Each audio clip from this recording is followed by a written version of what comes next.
Assalamu alaikum warahmatullahi wabarakatuh. Wala sun kaso ke nogondi na kan karan wa mula tindi le kun nogondi ona kungol ni kamo sasa. وعليكم السلام ورحمة الله وبركاته إن شاء الله تعالى أرواحنا دومي غدي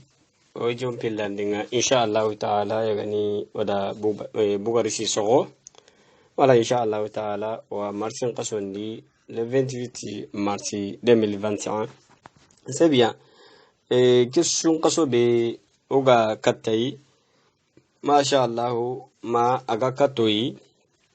komi kebe gani ana hankaran kai masha Allah anto sutu agun wadna sumu qaso keni qaso ado qaso kutun tabana man kandugu oga asumunu c'est-à-dire ado qaso kutun tabana et puis baraji mori qaso nyani yonkin chaha qaso nyani nafakhunun tuye qaso qani serisu kama suma ana fakahum bangande nyani mawate karaganede voilà bo kebringola to adi Allah subhanahu wa ta'ala ti sume ki ike imiana suma nan baraje ntuga den kinnei yo kebringa nan qaso golle ngani mogobe angana hisri bane dabari kebe gani hisuru kabiya ina kenya kapai kagati golle ngini mekita akhi kebringa on kawana hammin ta gotayde antaru batiyeki kutambanede har na handen kara ka ho hana be wan nasihan nabarni ka gumundangani sun kaso ki harangani de roarono tamarendi angani ya sadaqanga anni hillusu barajin kita hillusu barajin mania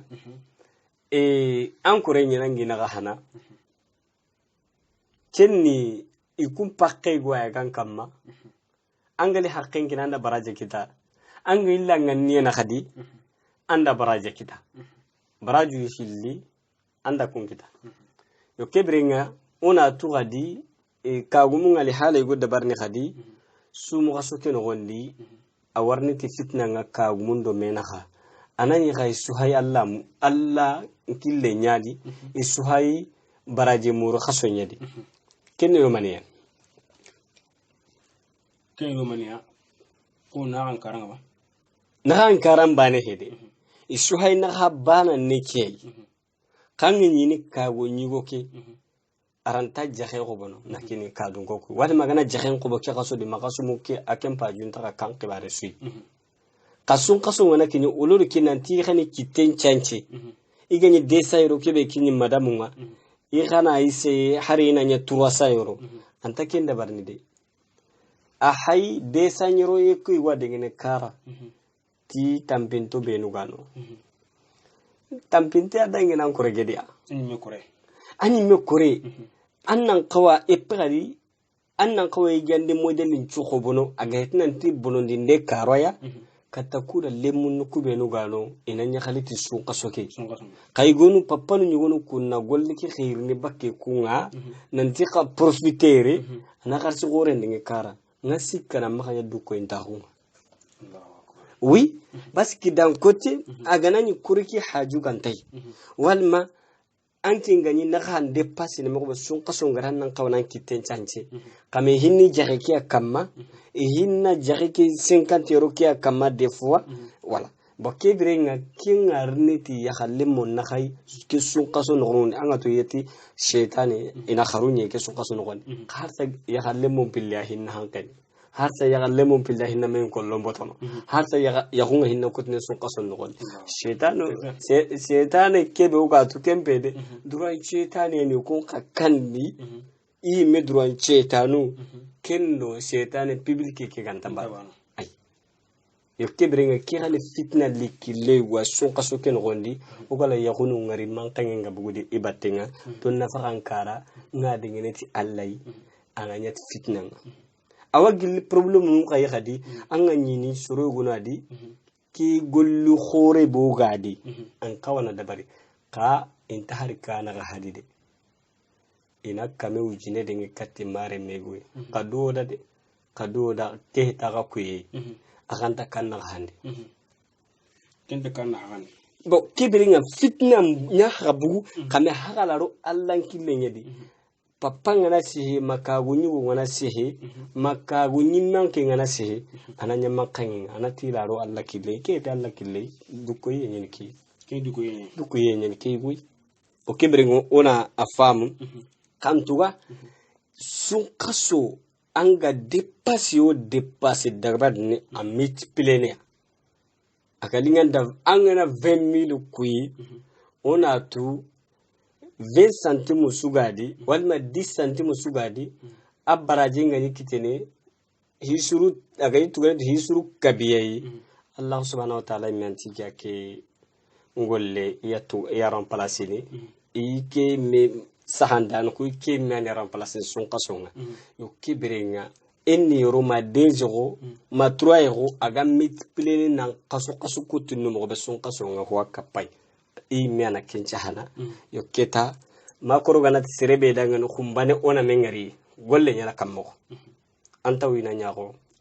an wini tawono yo kebre ngorna essay sun kaso ki baraji mur kaso nyani be sun kawa annan chumpalle mo ngana sumpunchona ande nak anna ken sumpusen kammo har sumpusen likille ngabe gabe kaddudo goto problème ngay no be ka ke gérer kama ka wari me kake et puis radi anke ngana inaka handengene duru goto madamo kibe man kamani ganda na honne annati pakere ngade na ujon tamde gati mamanga na ko so hoyge son kaso ke ni dude matay mankenti kammo problème kibe ga madamo mahano golle ke men yawo ya kharenga ho mulla anga ma to sirun konno anga lego ngara gala ya kharem ma khoni anta ya garki mulla anta hindi anta hinjana no korna duru goto ku hinda munnu sun kaso ki gana kini baraji muru kaso nyina huga sadaka mbagani de problème ku beno wakandi wono duro goto ndabari mo iraga gerne mo be har karan ku ku gona di anga nyini ikuna tamaraki akhobono ta ikunta sima ya ku kutunga no ya ku kuringe he sun kaso su igane sugurin malima igane sumun kutu ikhamunda ikapalle maki gubudo ngana adu tamare pakke ngana di khadu tamare pakke nalle ko akemul la mo siri kamanga nyini tonto kenke akenda gana line tagana tamarum pai no alfan ne kamego de kinne ya khana tamarin pakke go gobo ada nari ana sokonti kenya ngemmai kamanke ngani kagume nan kitelanji banda tamarum pai ya haru ku khanta kemul lawo e khamunda e khaga tamar ke gobo barji mur khasi ya karsi kina kenga nyana hibe ana nyama ana barkenga wala kibri ngona tunanti sun kason kai hadi Allah subhanahu wa ta'ala lakin bangando dengan nanti man zal ladhi yughridu Allah qurdan hasana fayudaifahu lahu wa lahu ajrun karim kuna tamboloni ki Allah sartin pai kollem pai ngadien no pai kona no akamallaga tamboloni ki Allah tambon posire ina tambo ke mitpila dangani ko tarinto nogondi nyammo ko be galdingira tugadi nyammo ko be galdingira inakin ko na no alla ga dabarni o keberenga akhinu benu gamma dudu ko to tampinto benu ga kandi gida nyakharu bayinu aka kanta khallemo dudu ko to maga mungu ko nyi ko anu ho hammin tonga mo siri angan kawana sadaka kiriya pawni ku baraju hilliyai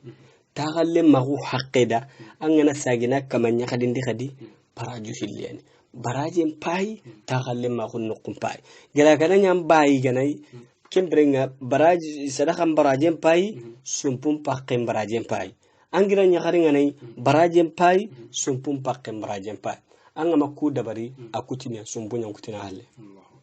angira nyagarti gana mu tanken na kame ujine dépassé karo igoy akendi re mu ngata gono entatu gisu mu kutunu mu gobe haran cingala dabarti allahi ala hutta sakenga aganta mu gunu hibe epi harangane na handingene katti gida nyagarku sukko humantenga anga nyini gwadi ina sukaram botoro marum botoro tembudo ina de katti gida nyagare goyi ina kamona katti de katti gida nyagare goyi wal mana tembudo takande de katti gida nyagare goyi angani kun dabarni bani nya to kunna makaradi anna bani kanya mara maka kada no ngana khuro khura maka ken kuna dangan bawni gidan ya harunta system igodi akina haranji kama akina hay haranji de ado kitti duru gume nya tencho ambana kara anta khili kundunga me digamentan ho warakate banken pa kina ke jatene akem maka sere maka haranji kaser du kutte nyani iko gabeda sigi kutabanu ayde ini birenya manuni anki nya khene halle kendi ganati ken kina haranji yagarunna tikina haranji ka kina na haranji ka igun tabana bo kebre nganga nyini gonu khadi me ka gol nyam bala fu nyandugo ken kai wala kebre nganna kunchu krosinya sumu ka sungana kinyi duro goto baraji mur khasuni banan de sugadi anna duro goto maka tanna to papam maka papan kam maka to lemme maka har yakki igu kebega atti jamane ken gonga ance ngana nya ampak ngana ngana desa euro adengene fi sabilillah annati madam da 50 euro hay yo ngaki de katam may ka gelanga ngere sirebe to 50 euro pa an kana de katte anni takandiro menaka fitna kebega kandide anyemene haranga nay anga mun gemme kan tando ya garbe naka lemme be galinga ta to kado manu kinne ala kado nun kinne ya resu haranga ne uruhon kun gon lemme be galinga ta dis signal man da barkate tanan so ina ma so ini khanu ki daga utma so ndo me wala an yaqini me amma kan de ta ayo aga ma ken jere a sun qaso ngana kemma jere otni mani kenne agaro kundunye agabu kundunye kebe gamur ne sun qaso no gondi antar kite ama kite wo bo kebre nga sumu kasunga baraji be gadi a multiplier khorna duro goto na dépasse ndabari dépasse be no ka wajiboyi wona kunda bari hibe no ka ketim palle moy ngodo na kunda bari ke gabe tambinto ga soro wonu wonde ya munda inchu musume kini kama farla nye de khayjo tin tagorenye isu mun ina ko isu hurni mania ini su muku tonya na mania ki joti nga seri gabe o kana kuno gondi Allahu akbar kunyan kawadde mene sasa kunyan kawanan demi do demanden kawa ido demanden kawa mo siri kawna duro goto ma tambo ka o faksi gumunga akan tatugina halle odon kullu ko kampe surunga kende bari na la ilaha illallah nan kuna karaba nga tambo nga shine ama faksi gumen kem faksi gumen ta saka haranci sasa a faksi gumen tano itirni faksi gumen tano ngani tambo nganta tamballe ma agantiro serena ko misale serebe ga yeru kuma ni madde bari na dinga tambo nga kara ni as faksi gumen ta france ngine ke aren kamanta on nan tokomi ku hindambu nume ma passe ido seronna ndo soro sikki masala e suruge en bu soro karage Allahu akbar i meto alle moyna ara saga mun dira ga immede ni tirne baski la kadoki utude gollu khore ki la kini me soro ye khati serena kende bari na gollu khore ndaba di karaba nga sun ka sun ga bari mundi nawti ina de kati kalligo kay gamene ke ngan to nyen ko tambo nga tere tambo ngai lemmel la tatirne Allahu akbar ato ke bedalan kanne de haragane ke gane dabarne fitna be gane riken no gonde kem pamundia gila gane ngai gollinyan kaga perdi kem pamunda kamanga wali makibar be tanaga sara no gonde kem pamunda kamanga ka hala kin garanye me honye ke tare andangai irgira khallen parenta tagaw igada ken wudo serebe I hayda hutana ni ngani keta ay mekliya ken kin ngara na ile da hutu otanai kun fitna ni gasar ni de bun nokondi boke bere ngokorna isi ku sadakan dambun nukundu alla maku tawi korna tudo goten dabari ugan qana nugudun qura ko suronda mobe hogan tamma ngalangen ne ke bani wutu faring alayhi salatu wasalam hadis serebe gana hammin tagu sere gola gollo khore dabar khori koy Usman ibn Affan gal gollo khore ben dabar wal ma Bakar gal gollo khore ben dabar nanti wallahi se ganyinge da Bakar gollumme wal ma Usman ibn Affan radiyallahu anhum nay gollumme no dabar ni alla li barajen kina ngandu guda ken paya amma dabari me ab kem baraje mede Allah wa kem me kinanga na sabu nyang chondo me tiga khalas tanga hammin ta go tanga kori am pami tayna tanga nyana Allah ma ken chenna hadi sikante anda kem baraje me kita sikande suron khano ngani hadi ido firawuna ma mengar kiyeide ido kharna me mengar kiyeide qarna junubu keme kam Allah hammin ta go to hoburenye ima dabari hammin tayna hammin ta go tayna taga nyinda ka konto inda sabu baraje ke complain am maganungan kibringa mumini angana hammin ta go to khere nyangi nga maka dabari golle ke alla na sahanan danga baraje ni angana hammin ta go to gollu bure nyangi nga kanyi mail nimisine na togono asahine baraji bane kangana hammin tagutu gollu bure nyangi anda nduro ko tenda bari moy makirey moy suante lew yo kibringa asahine golle ki junubunga kibringa khurna yise hugan tamma hammin tagutay nanto hugan yimma sukatu do katiken ta tokkokun aranyane me khadi alla wa gancini tuwanu ndanga wal mabannanu ndanga ni kati hulani qotangayde qonta yiseno na hoden kata hodran qonin timma khamme kati masha Allah kundi himewna na solon chungindi kata kamandu kana bagandi ana kwanka ngala bagandi kimbaraje mi anche hina andangani o kebrenga sunga qurna dulogote ndabari umma golle ke to papa num bane maga e piradi igu kuy mebe gani maga duguta nan tanke no tamaru ngarni bane no ufanna nyangana kharsimu sunya kinni madam qay ay mena daga sagandi ana tamarun qobadi nari braji mur khasunya ni haral le minne kibe hay kandi anna nyangana harsin kiro kinnen ta ndakina ngame an kana ho sadaq e besu wadan ciri bakka kayi guna din takenda barni lemnu gona te anna nyana maniya no kharsin kinai haraga nanya lemna bucinu goy hangu diroi anna waraka tammamai hangu senkiroi anna dingi katamma walma hangu katiru anna kerdo an vaishire kusu ko mantenga baraji muri kaso nyini maka andu wara kundu wanci nyega depasu mbagani tatanya ni kagumenga no depasu ngano de kankana hari katiru ma 5 euro tu lemna mbuchunu benu gano de iga karsin valent annati ntadi euro kinanga de katamma walma anna di euro kidingi takenyi metogonga nanti katu hulaniti baraji kana sahi adangani an qawtu lekin baraji baraji anki nga baraji ke kitana ken baraji ke timmantenye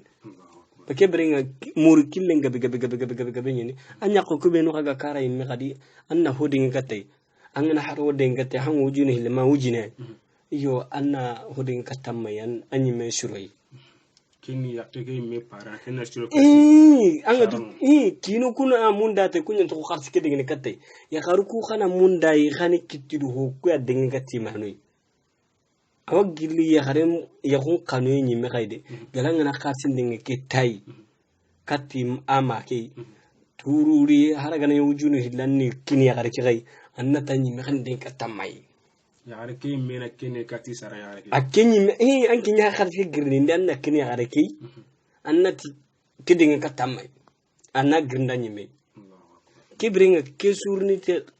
sababu ya ga khanu njidini e pira surtout son kaso ken gonde khadi ya kharke man na kharsi memul na denga katay nanti anne kini antampindo be an kagitu pro hana barajen kita kagum gugun kuna kharsi ka dingene ta kumbane na dingena kundumbe har kubenu ka badake kedide moy ganti maka angana har wujuro sikki dinge akhi anna wujine kine nanti anyi megan choro surube nutu son kaso ni baraje mur kaso ni ken tasiri mbane ya